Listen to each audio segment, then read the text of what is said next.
এই যে দিনের বেলা আমাদেরকে আলো দেয় যে সূর্য, এই সূর্যটাকে মনে করলেন ইব্রাহিম নবী, মনে হয় সম্ভবত এটা আমার রব। বলে না না, সন্ধ্যাবেলা আবার নিভিয়া গেছে, বলে এটা আমার রব হতে পারে না। আবার রাতের বেলায় ঝিলিমিলি আলো দেয় চন্দ্র, বলে এটা আমার রব। একটু পরে নিভিয়া গেছে, বলে না এটা আমার রব হতে পারে না। এই চন্দ্রকে যিনি বানাইছেন, এই সূর্যকে যিনি বানাইছেন, তিনি হলেন আমার আল্লাহ। এবার ইব্রাহিম নবী আল্লাহর পরিচয় পাইলেন, এক আল্লাহকে দাওয়াত দেয়, ঘুরে ঘুরে দাওয়াত দেয়। এবার মানুষের দিলে কল্পনা, এই সন্তানটাকে, এ সন্তান তুমি কার সন্তান, পরিচয় দেয় নাই। খোঁজ নীতি নীতি দেখলো যে ইনি আজরের পুত্র ইব্রাহিম। এবার নমরুদের কানে আওয়াজ চলে গেছে, ডাক দিয়া করে রাজুর, তোকে ডাইরেক্টর বানাইলাম, কোন সন্তান যেন দুনিয়াতে না আসে। তোর ঘরে সন্তান চলে আসলো, তুমি জানো না? বলে না আমি জানি না। বলে তোমার সন্তানকে ডাকো। এবার ডাকলেন, ডাইকা কয় তুমি কার নামে আহ্বান করো, কার ইবাদত করার জন্য বলো। বলে আমাকে যিনি বানাইছেন, ও নমরুদ তোমাকে যিনি বানাইছেন। বলে কে আমাকে বানানে? বলে আনা রব্বুকুমুল আলা, আমি তো সবচেয়ে বড় খোদা, আমার উপরে কে আছে? বলে না না, তুমি কিসের খোদা হবা? তোমার রব না একজন আছে, আমাকে যিনি বানাইছেন আমার রব না একজন আছেন। কুল কায়নাত যিনি বানাইছেন, আসমান বানাইছেন, জমিন বানাইছেন, লৌহ বানাইছেন, এই যে চাঁদ চিতারা বানাইছেন, আমার আল্লাহ একজন। বাইতুল মামুর বানাইলেন, লৌহ কুরসি বানাইছেন, আমার আল্লাহ পারছেন। এবার দেখবেন এই সমাজের কিছু কিছু গোলাম কথায় যদি যুক্তিতে না পারে তখন রেগে পেটে যায়, আছে না নাই? কথায় যদি না পারে, বলে না পারলেও কথা না পারে রেগে যায়, ওকে কিভাবে ঘায়েল করা যায়? ঠিক নমরুদের মাথা গরম, ইব্রাহিমকে কেমনে পথ থেকে সরানো যায়? ইব্রাহিম তো আমার পথের কাঁটা, কেমনে সরানো যায়? ও বড় হবার আগে আগেই তাকে বিদায় করতে হবে। এবার ইব্রাহিম দিনের দাওয়াত দিতেছেন, এটা নমরুদের সহ্য করতে পারে না। নমরুদ ডাক দিয়া করে রাজুর, তোর সন্তানকে দুনিয়ার থেকে বিদায় করা লাগবে, কি করা যায়? বলে অগ্নিকুণ্ড সাজাও, অগ্নিকুণ্ড সাজাও। ইব্রাহিমকে আর দুনিয়াতে রাখবই না। অগ্নিকুণ্ড সাজাইলেন, গাছ চরক গাছ বানাইলেন, গাছ ঘুরে ইব্রাহিমকে বাঁধলেন, আগুনে পালাইবেন। এই কুদরতের তামাশা আমার মালিক দেখে কি দেখে নাই? দেখেনি? আল্লাহ সব কিছু দেখেন। নমরুদের বন্দি সব কিছু আল্লাহ সব জানেন। এবার শয়তান হাজির, ডাক দিয়া কয় নমরুদ, তুমি হাজার হাজার বছর যদি এই চরক গাছ ঘুরাও, ইব্রাহিমকে আগুনে পালাইবা, আল্লাহর কসম কিয়ামত হয়ে যাবে, তারপর ইব্রাহিমকে আগুনে পালানো সম্ভব হবে না। বলে কারণ কি? বলে তুমি জানো না, এই যে ইব্রাহিমকে আমি দেখতেছি, ইব্রাহিমকে বাঁধছো, ইব্রাহিমকে বাঁধার পর আমি তাকায় তাকায় দেখছি লক্ষ লক্ষ ফেরেশতারা এই যে সব চরক গাছ ধইরা আছে, রশি টানবা কোনো লাভ হবে না, কোনো কিছুই করতে পারবা না। এই নূরের তৈরি ফেরেশতাদেরকে যদি সরাইতে চাও তাহলে নাচ গানের ব্যবস্থা করো। আর আরেকটা উপায় কি? বলে ইব্রাহিমকে উলঙ্গ করে দাও। ইব্রাহিমকে উলঙ্গ করলে রহমতের সব ফেরেশতা চলে যাবে। এবার ইব্রাহিমকে উলঙ্গ কে করবে? কে করবে? ইব্রাহিমকে উলঙ্গ করা কি সম্ভব নেই? কে করবে? ইব্রাহিমের পাজামা জামাকে নিষ্কাপড় কে খুলবে? এবার সিদ্ধান্ত রায় হয়ে গেল, কেউ খুলবার চায় না। কেন ভয় ভয় ভয়? আপনার মধ্যেও যদি সেই ভয় থাকে, আল্লাহ তাআলা একটা ফেরেশতার পাওয়ার দান করবেন, আল্লাহ কোরআনের একটা পাওয়ার দান করবেন।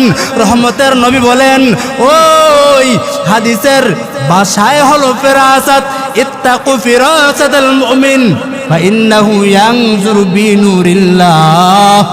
রহমতের নবী বলেন, যারা তাকওয়ার উপরে চলবে, যারা আল্লাহর ভয় নিয়ে চলবে, আল্লাহ একটা পাওয়ার পাওয়ার পাওয়ার পাওয়ার দান করবেন। ওই পাওয়ার দিয়া কি হবে? ওই পাওয়ার দিয়া কি করবে? রহমতের নবী বলেন, ওই আল্লাহর প্রিয় বান্দাদের পাওয়ার এত বেশি বেশি বেশি, তাদের পাওয়ারের অন্তরে ভয় করিও, কারণ ওরা নিজ চোখে দেখে না, ওরা আমার মালিকের নূরের আলো দিয়া তারা দেখে। এবার ইব্রাহিম নবীকে আগুনে বালাইবেন, কে পাজামা খুলবা?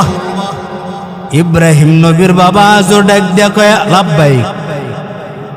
এবার সন্তানের সামনে হাজির হয়ে গেলেন, ডাক দিয়া কয়, ও আব্বাজান, সন্তান যদি বিপদে পড়ে যায়, ও আব্বাজান বাবার কাছে দৌড়ায়, আম্মা জানের কাছে দৌড়ায়। ও আব্বাজান, আজকে তুমি এত নিষ্ঠুর,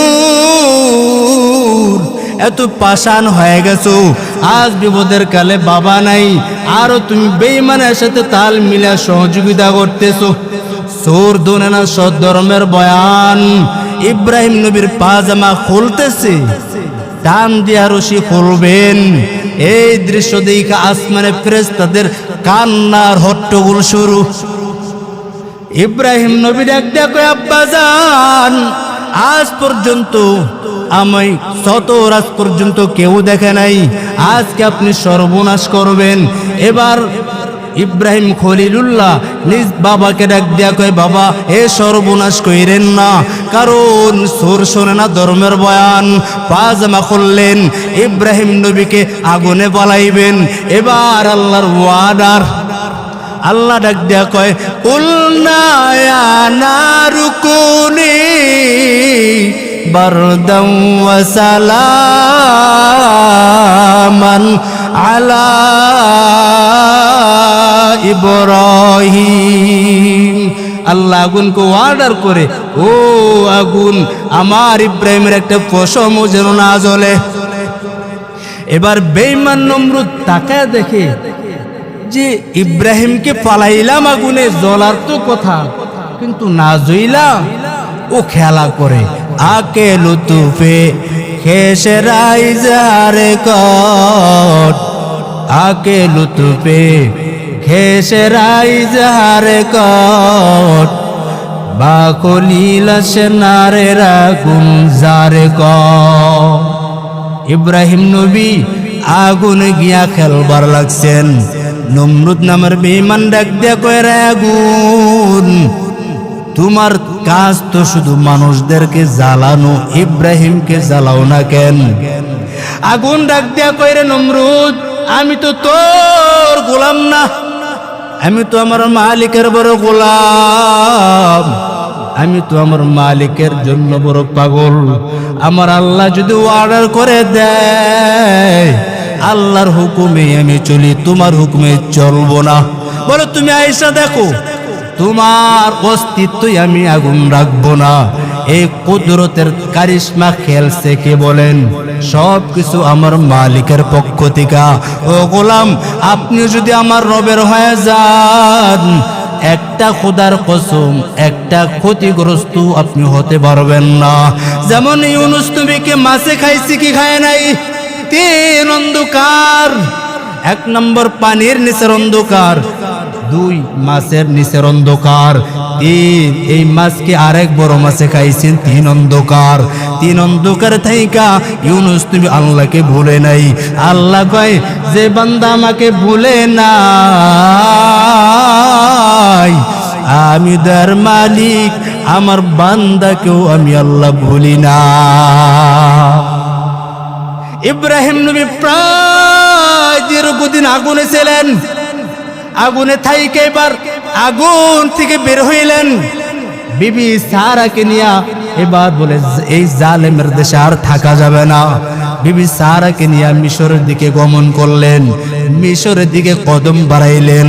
চলতে চলতে মিশর অবস্থান, ওই মিশরে মসনদে বসা আরেক বড় জালেম, জালেম খবর শুই না বলে সুন্দরী রূপবতী গুণবতী এক মহিলা নারী আসছে, তাকে আটক করে ফেলল বেঈমান জালেম। এবার সারাকে বাদশার আলাদা খানকা ঢুকাইয়া ইব্রাহিম নবীকে বাইরে বসায় রাখলেন। এই দৃশ্য তো সব আল্লাহ দেখে। আল্লাহ কো নবী টেনশন নিয়েন না, ওই বেঈমান ঘরের মধ্যে ঢুইকা অপকর্ম করে কি বানা করে, আমি আল্লাহ কেমনে হেফাজত করি। আমি আল্লাহ আপনার নূরের মধ্যে, আপনার কলবের মধ্যে একটা নূরের আলো দিয়ে দিলাম, আলো দিয়ে আপনি সব কিছু দেখতে পারবেন। এটা সব ক্ষেত্রে হয় না। একটু আগেই তো বললাম, এই তাকওয়ার মুজাহাদা যা করে আগাইবেন আল্লাহ আপনাকে দান করবেন। এই পাওয়ার সবাই পায়, কিন্তু তারা ওই রাস্তায় চলে না, এই জন্য পায় না। হাদিসের ভাষায় ফিরাসাত, আর কোরআনের ভাষায় হলো ফুরকান। কোরআনের দলিল, ইয়া আইয়ুহাল্লাযীনা আমানু ইন তাত্তাকুল্লাহ ইয়াজআল লাকুম ফুরকানা। ফুরকানটা কি? মা মানাল ফুরকান? হুয়া নূরুম মিন ইলাহি। এটা আমার মালিকের দেওয়া একটা পাওয়ার, একটা নূর। এ তাকওয়ার উপরে চলতে রাজি আছে তো ইনশাআল্লাহ? চলবো তো ইনশাআল্লাহ। এ তাকওয়ার পাওয়ার নিয়ে যদি চলেন, আল্লাহ পাক আপনাকে স্পেশাল পাওয়ার দান করবেন। এই পাওয়ার দিয়া আপনি সব কিছু নির্ণয় করতে পারবেন, কোনটা হালাল কোনটা হারাম। এই খাবার খাচ্ছে, এটা কি হারামের খাবার নি? দিলাম নি সাক্ষী দিয়ে দিবে। আজ আমাদের নামাজ কবুল হয় না কেন? হারাম খাই, আর হারাম খাওয়ার পিছনে তাকওয়া নাই। তাকওয়া যদি থাকতো, ফেরাসাতের আমল আমাদের মধ্যে থাকতো। ফেরাসাতের আমল নাই, এই জন্য তাকওয়াও নাই। তাকওয়া থাকলে ফেরাসাত থাকতো, ফুরকান নামের পাওয়ার থাকতো। আল্লাহ পাক আমাদের সবাইকে এ তাকওয়ার সম্পদের পুঁজি, ফেরাসাতের পাওয়ার, এ তাকওয়ার উপরে চইলা রব থেকে এই নূরের একটা অংশ পাওয়ার তৌফিক দান করেন, বলেন আমিন। আর জোরে কোন আমিন। সবাই এই পাওয়ার পাইতে রাজি আছে তো ইনশাআল্লাহ? পাইতে রাজি আছে তো? আল্লাহ আমাদের সবাইকে কবুল করুক, বলেন আমিন। আর জোরে কোন আমিন। যে কথাগুলো বলেছি, রব্বে কারীম আমাকে এবং আপনাদেরকে আমল করা তৌফিক দান করেন, বলেন আমিন। ওয়া আখির দাওয়ানা আলহামদুলিল্লাহি রাব্বিল আলামিন।